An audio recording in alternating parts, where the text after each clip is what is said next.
itu ada alat dan bahan yang digunakan ketika percobaan praktikum ini. Percobaan pembuatan ohmmeter digital ini, yang pertama itu ada yang pasti itu potensiometer, Arduino, breadboard, jumper, dan masih banyak lagi sih, kayak resistor, multimeter, laptop, eh, software Arduino IDE, sama kabel jumper udah, breadboard udah, kayaknya udah cukup segitu aja. Dengan masing-masing fungsinya, seperti Arduino itu sebagai pemrograman atau sistem pengendali dari rangkaian tersebut. Terus software Arduino untuk menaruh codingan agar sistem itu berjalan. Potensiometer untuk mengatur resistansi yang akan digunakan atau yang akan dipakai untuk mengambil data. Terus LCD juga. LCD itu untuk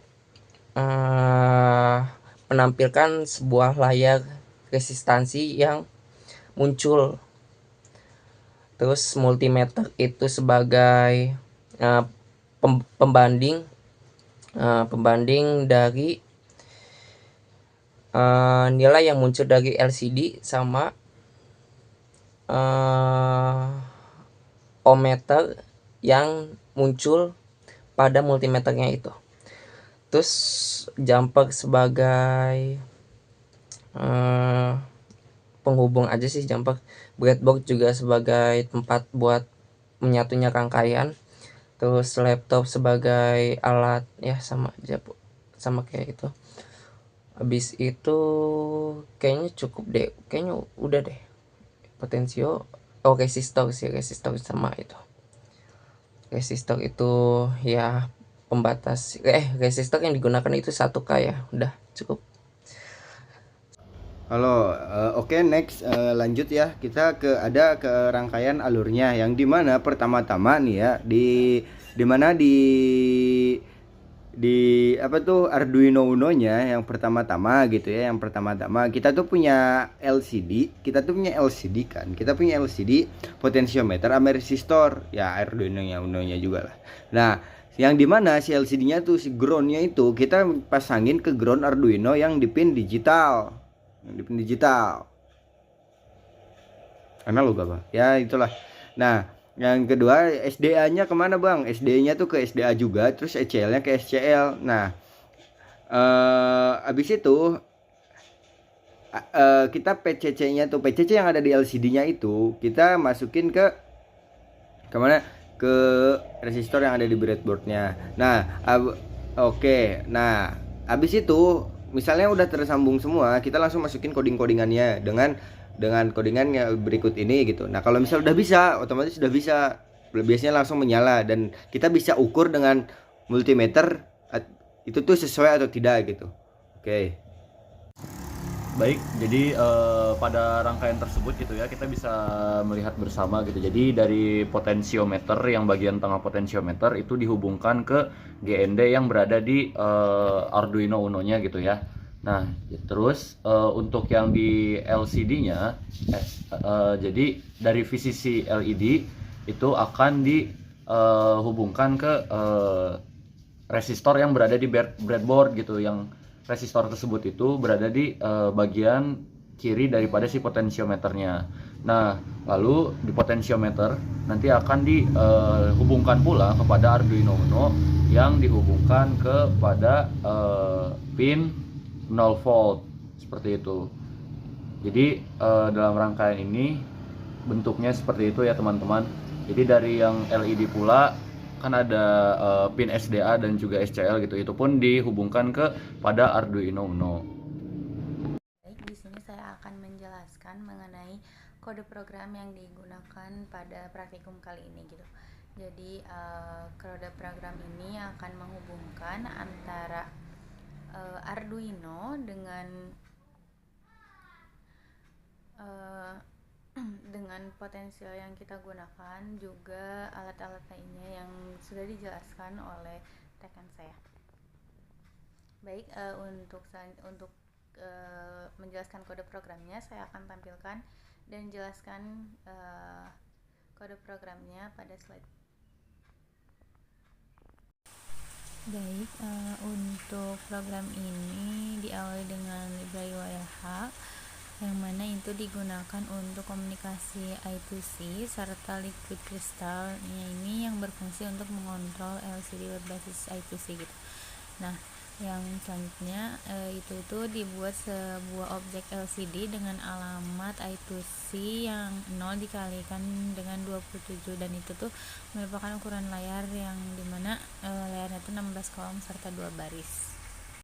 Lalu di sini ada in analog pin yang sama dengan 0. Nah, ini pin analog ditetapkan sebagai tempat membaca tegangan input gitu.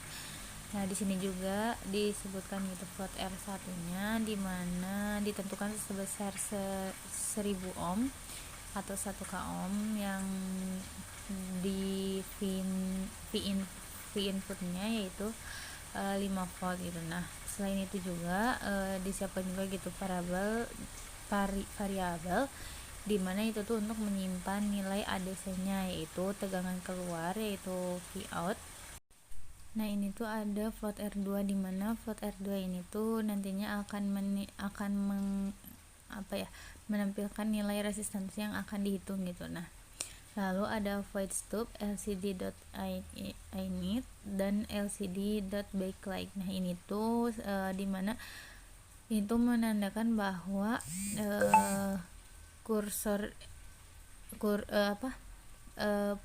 program itu akan dimulai pada saat mengisi LCD dan akan menyalakan lampu latarnya gitu. Nah, setelah itu kursornya sendiri akan diposisikan di awal layar dan ditampilkan tulisan ohmmeter ready sebagai tanda bahwa alat itu siap digunakan gitu. Lalu bakalan tampilin selama 2 detik, kemudian layar bakalan dibersihkan lagi seperti itu. Nah, untuk selanjutnya itu ada Arduino di mana ini membaca nilai analog dari pin 0 gitu, yang kemudian bakalan disimpan di variabel edge value. Nah, di mana ini juga terlihat gitu Vout-nya sama dengan edge value yang dikalikan dengan V input lalu dibagi dengan 1023. Nah, ini 1023 sampai tengahnya ya 0 sampai 1023. Nah, ini merupakan Arduino yang 10 bit. Nah, nanti akan dikonversikan gitu menjadi yang perhitungan barusan yang sudah dijelaskan gitu. Nah, jadi untuk yang selanjutnya yang if Vout lebih dari 0,01 dan Vout kurang dari V input gitu. Nah, itu untuk menentukan gitu apakah sinyalnya itu valid atau tidak gitu. Nah, jika valid atau memenuhi syaratnya itu maka si nilai resistansi yang diukurnya dihitung gitu menggunakan rumus yang di bawahnya yang R2 sama dengan R1 yang dikalikan dengan Vout lalu dibagi dengan V input yang dikurangi dengan Vout. Nah, jika tidak memenuhi gitu maka nilai si resistansinya itu akan dianggap 0. Lalu ini juga hasil perhitungan yang bawahnya hasil perhitungannya resistansi akan ditampilkan gitu pada baris pertama LCD dengan labelnya R.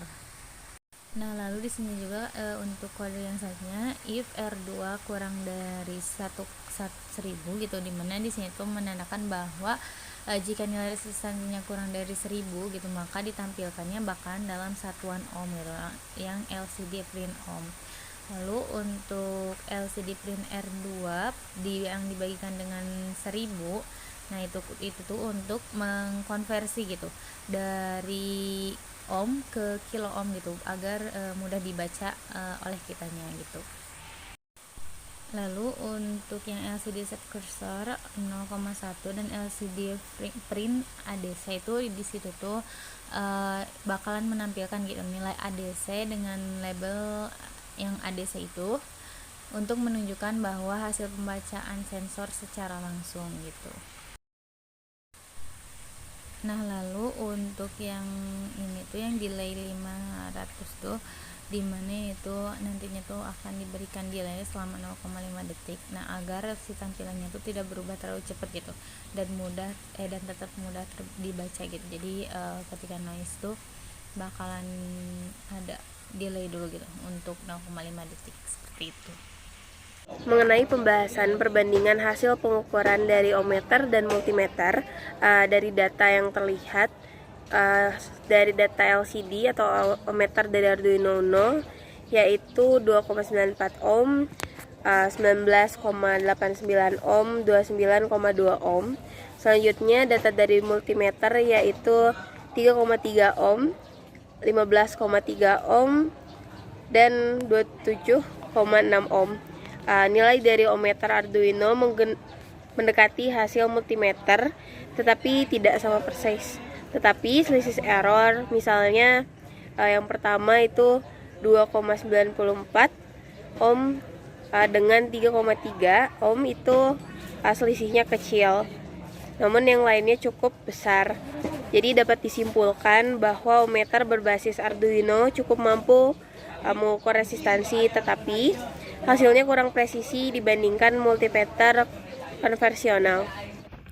Selanjutnya, saya Jam-Jam Jamasyari yang akan menjelaskan tentang berdasarkan hasil pengukuran apakah rangkaian yang dibuat cukup efektif sebagai alat ukur resistansi.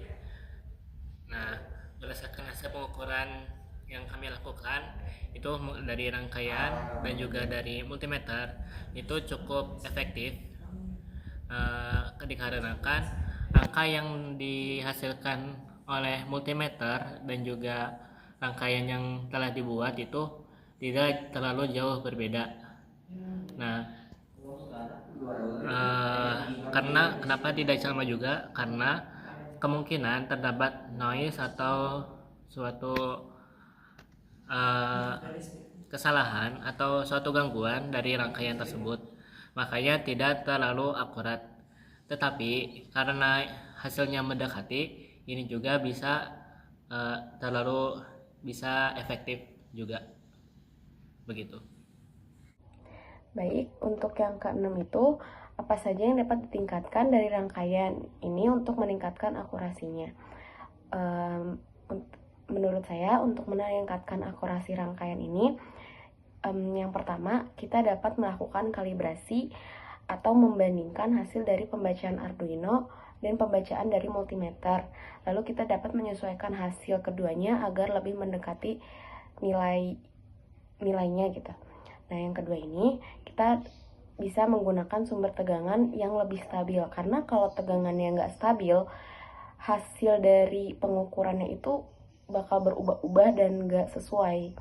Nah, yang ketiga, kita dapat mengurangi gangguan pada rangkaian. Misalnya kita ngerapihin kabel jumpernya, karena kemarin tuh gangguannya cukup dari kabelnya juga, karena kayak kabel jumpernya itu mungkin kita bisa bikin yang lebih milih yang lebih baru gitu, biar nggak sering copot atau ruwet gitu kan, biar hasilnya juga mudah dibaca.